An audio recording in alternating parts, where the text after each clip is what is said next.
きいね。でもバークマンのに比べるとやっぱりね、大きい。迫力がすごいよね。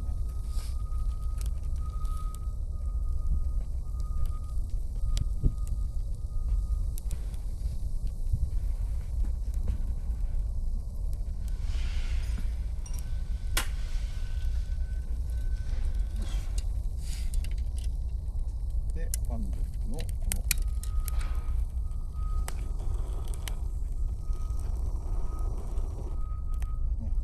トング、巻きばさみ、焚き火、優れもんだよね。火起こしとトングが一緒になってるんでしょ。そうそうそう。なくさなくて便利。